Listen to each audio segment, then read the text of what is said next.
Hello guys NDA national defence academy में जो भी रिसेंटली वैकेंसीज आई थी, वैकेंसीज और सिलेबस के बारे में बिल्कुल भी डिस्कस नहीं करेंगे।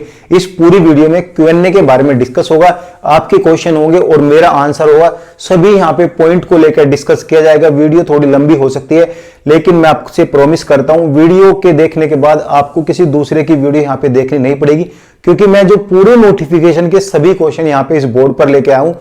गाइज यहाँ पे हम डिस्कस करेंगे सभी वैकेंसीज के ट्रेड टेस्ट के बारे में, फिजिकल टेस्ट किस वैकेंसीज के लिए होगा, टाइपिंग टेस्ट किसके लिए होगा, और सबसे इंटरेस्टिंग फैक्ट यहाँ पे रखा गया है जो इसका सिलेक्शन ड्यूरेशन टेस्ट है वो यहाँ से 4 से 6 दिन का होगा। उसमें क्या क्या होगा, कैसे आपको एनडीए में एंट्री करनी है, सभी डिटेल यहाँ पे हम डिस्कस करेंगे। क्या क्या आपको लेके जाना है, डॉक्यूमेंट्स वेरिफिकेशन कैसे होनी है, डॉक्यूमेंट्स के टाइम आपको क्या क्या डॉक्यूमेंट्स जरूरी है वो भी डिस्कस करेंगे। गाइज यहाँ पे सबसे पहले 30 सेकंड का पार्ट में वैकेंसीज को ब्रीफली डिस्कस करूंगा। जो भी वैकेंसीज आई है उनके बारे में बताऊंगा। यहाँ पे जो वैकेंसीज है, यहाँ पे एमटीएस की वैकेंसीज है, एलडीसी की वैकेंसीज है, पेंटर की वैकेंसीज है, ड्राउटमैन की वैकेंसीज है, सिविल मोटर ड्राइवर की वैकेंसीज है, कंपोजिटर कम प्रिंटर की वैकेंसीज है, कुक की वैकेंसीज है, प्रोजेक्टनिस्ट की वैकेंसीज है, फायरमैन की वैकेंसीज है, ब्लैक स्मिथ की वैकेंसीज है, टीए बेकार की वैकेंसीज है और साइकिल रिपेयर की वैकेंसीज है। यहाँ पे ये सभी वैकेंसीज आई है। और यहाँ पे जो सबसे पहला पॉइंट मेरा ये है, इन वैकेंसीज में अगर आप अप्लाई कर रहे हो या कर चुके हो, वैकेंसीज में जो क्वालिफिकेशन मांगा है उसी क्वालिफिकेशन से आपको अप्लाई करना है। और अदर आप हायर क्वालिफिकेशन से अप्लाई करोगे तो यहाँ पे आपका फॉर्म रिजेक्ट होने से कोई नहीं बचा सकता। फाइनली फॉर्म आपका रिजेक्ट हो जाएगा। अगर यहाँ पे किसी वैकेंसीज में 8th पास मांगा है और आप 10th पास हो तो आप 8th के सर्टिफिकेट से ही अप्लाई करना है। 8th का सर्टिफिकेट अपने किसी भी स्कूल से जाके आप निकलवा सकते हो जहां से आपने 8th की है। तो आप 10th के बिहाफ पे वैकेंसीज का फॉर्म बिल्कुल मत डालना, ठीक है भाई। जब आपका कॉल लेटर आएगा, एग्जाम देने जाओगे तो वहां पे आपको एक ब्लैक पेन लेके जाना है, ओनली ब्लैक पेन। जब आप एनडीए में एंटर करोगे, एनडीए में एंट्री करते टाइम आपको वहां पे अपनी डेट ऑफ बर्थ, नेम, कहां से आ रहे हो, ये सब आपको लिखा जाएगा। ओनली ब्लैक पेन से लिखना है। और इसका एग्जाम सेंटर जो है ना पुणे में होगा, ठीक है। पुणे में ही इसका एग्जाम सेंटर होगा, कहीं नहीं होगा। पुणे में एनडीए की जो एकेडमी में है उसमें ही एग्जाम सेंटर आपका होगा, एग्जाम उसमें लिया जाएगा। और सबसे इंटरेस्टिंग फैक्ट है, आपको अपना कोविड के जो वैक्सीनेशन सर्टिफिकेट है वो अपने साथ रखने हैं। विदाउट कोविड वैक्सीनेशन सर्टिफिकेट के आपको बाहर का रास्ता दिखा देंगे। सो गाइज, अगर आपने तैयारी अच्छे से की है तो छोटी छोटी चीजें आपको बहुत ध्यान देने वाली है, और जिससे कि आपके लिए गलत ना हो और आपको बाहर ना निकाले, ठीक है। वैक्सीनेशन सर्टिफिकेट जरूरी है। वैकेंसी में जैसे मैंने पहले बताया था, रिटन टेस्ट जब होगा उसमें 1:10 की रेशियो में कैंडिडेट सेलेक्ट होंगे। और मैंने इससे पहले सिलेबस की वीडियो भी बनाई है, उसमें सब कुछ बताया है। और किसी कैंडिडेट ने यहाँ पे कुछ कमेंट किए 25x10 250 कैंडिडेट बैठते हैं। गाइज, मैं पूरी वैकेंसीज को लेके यहाँ पे चल रहा हूँ। यहाँ पे 251 वैकेंसीज है। जब आपका रिटन एग्जाम होगा 2510 कैंडिडेट का ही यहाँ पे ट्रेड टेस्ट, स्किल टेस्ट के लिए यहाँ पे सिलेक्शन होगा। इनके बारे में भी बताऊंगा, ठीक है। एमटीएस में कौन कौन सी वैकेंसी आती है, क्या क्या काम होते हैं। गाइज, मल्टीटास्किंग स्टाफ रहता है। मल्टीटास्किंग मतलब कुछ भी कर सकता है मल्टीटास्किंग वाला।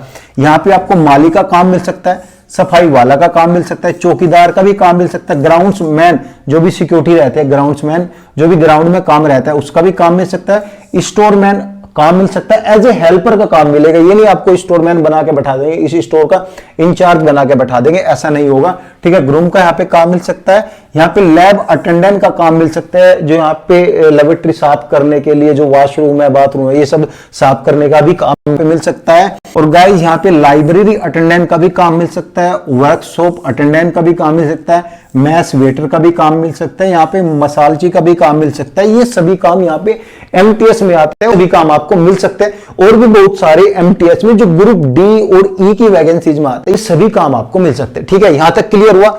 अब यहाँ पे जो इंटरेस्टिंग फैक्ट है उसके बारे में बात करेंगे। सिलेक्शन टेस्ट की ड्यूरेशन, गाइज 4 से 6 दिन का यहाँ पे सिलेक्शन होगा। उसमें आपको क्या करना है, घर से अच्छे से पैसे लेकर जाने हैं और होटल में रहना है, एनडीए एकेडमी के बाहर रहना है आपको।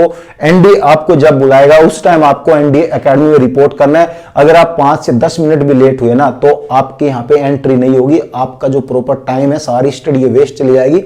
तो यहाँ पे बिल्कुल आप नजदीक रहो और खुद का ही अरेंजमेंट करना है। एनडीए यहाँ पे क्लियरली लिखा हुआ है, एनडीए नोटिफिकेशन में खुद का अरेंजमेंट करना है। एनडीए आपको एक पैसा भी नहीं देगा, ठीक है। और लेट रिपोर्ट आपको बिल्कुल भी नहीं करना, ध्यान रहे। और गाइस जो ये वैकेंसीज है, बहुत सारे कैंडिडेट का डाउट है कि वैकेंसीज 2 साल के कॉन्ट्रैक्ट पे, नहीं भाई बिल्कुल भी वैकेंसीज कॉन्ट्रैक्ट पे नहीं है, वैकेंसीज परमानेंट वैकेंसीज है। जैसे कि यूपी में अभी संविदा बेस पे सभी वैकेंसीज यानी ऑल ओवर गवर्नमेंट जो है संविदा बेस पे, जैसे अभी अपनी इंडियन आर्मी भी एज ए संविदा बेस पे ही 4 साल के लिए यहाँ पे हायर हो रहे हैं आर्मी मैन।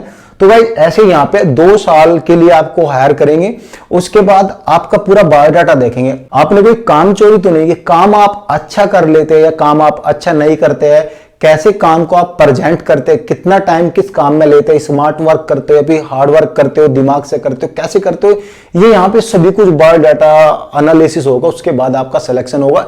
ठीक भी है ऐसा होना, क्योंकि बहुत सारे ऐसे काम चोर है गवर्नमेंट वैकेंसीज में सिलेक्शन होने के बाद वो यहाँ पे सोचते हैं कि अब पूरे मजे करने, अय्याशी काटनी है, काम नहीं करना है। अब वो दिन गए जो गवर्नमेंट में बैठ के खाते थे, अब यहाँ पे काम करना पड़ेगा, पैसे जब ही मिलेंगे, जब ही सैलरी मिलेगी, जब आप काम करोगे, ठीक है। ये पॉइंट भी आपका क्लियर हुआ, ठीक है। 2 साल के बाद आपकी परमानेंट पोस्टिंग यहाँ पे कंफर्म है, पक्की लिख के ले लो, ठीक है। एलडीसी टाइपिंग गाइज ओनली पूरी वैकेंसीज में जो टाइपिंग होगी वो एलडीसी की वैकेंसीज में होगी, ठीक है। किसी और वैकेंसीज में, एमटीएस में और यहाँ पे मोटर व्हीकल ड्राइवर में जो सभी वैकेंसीज है एक्सेप्ट एलडीसी, उनमें किसी में भी यहाँ पे टाइपिंग नहीं होगी। फिर से बता रहा हूँ, लोअर डिवीजन क्लर्क के लिए यहाँ पे टाइपिंग रखी गई है, जिसमें 35 वर्ड्स पर मिनट इंग्लिश में, 30 वर्ड्स पर मिनट हिंदी में रखी गई है।